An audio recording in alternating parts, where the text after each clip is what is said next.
my name is Erin, and today we are making a smoothie bowl. Smoothie bowls, I would say, are my favorite breakfast. So I'm really excited to share this recipe with you.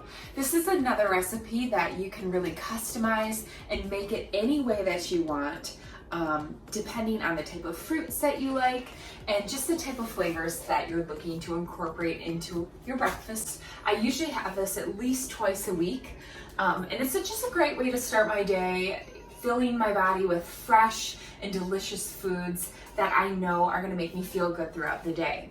There's lots of ways that you can customize it, so we'll get to that in just a second.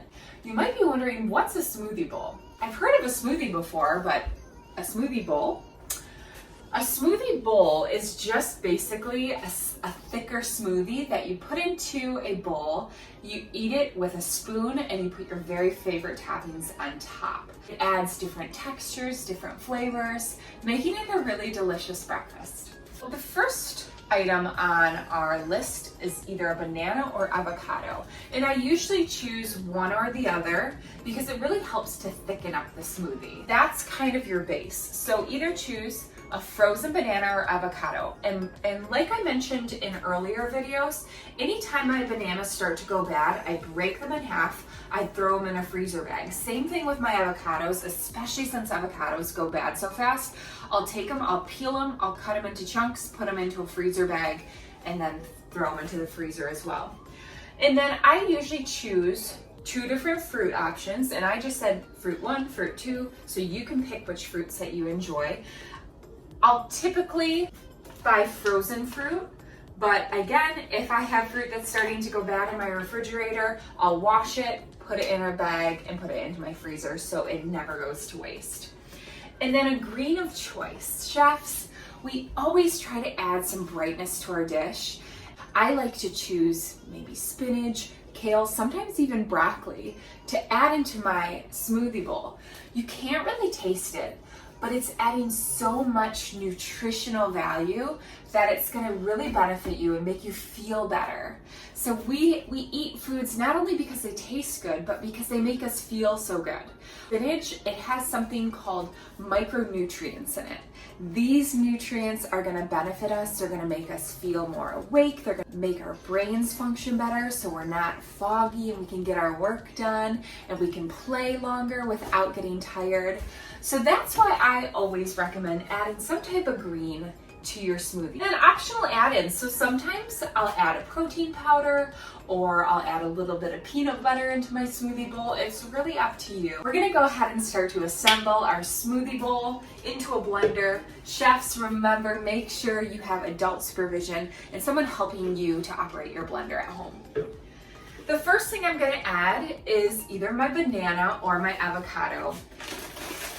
And I have a frozen avocado already.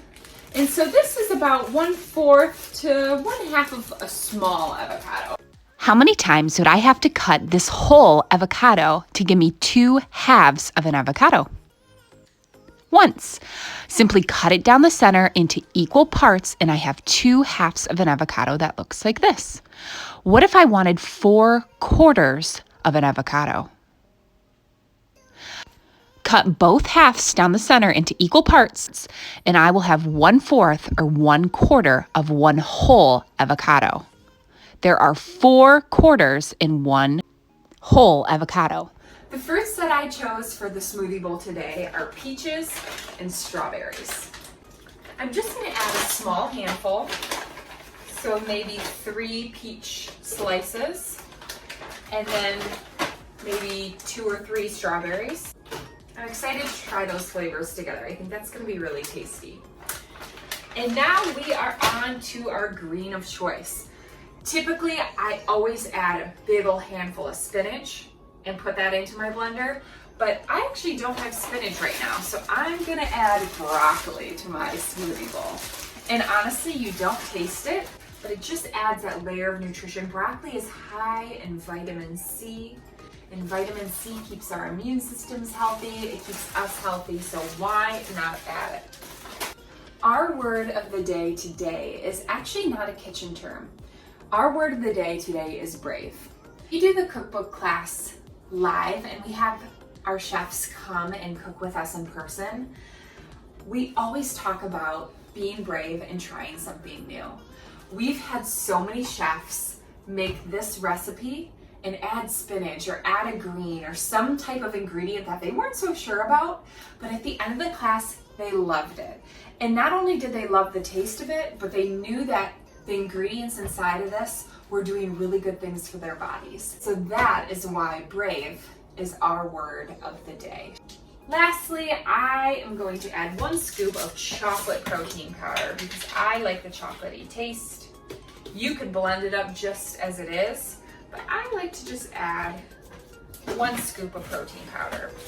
Protein helps to keep our muscles strong.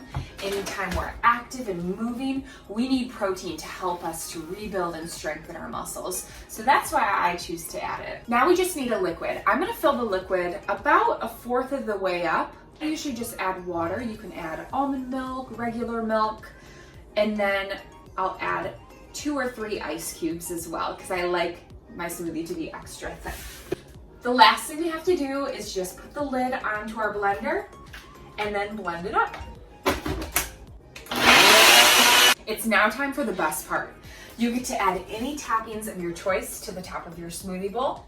To mine, I decided to add the granola that I made from the other day, some peanut butter, and then I'll add a little bit of coconut flakes to this too.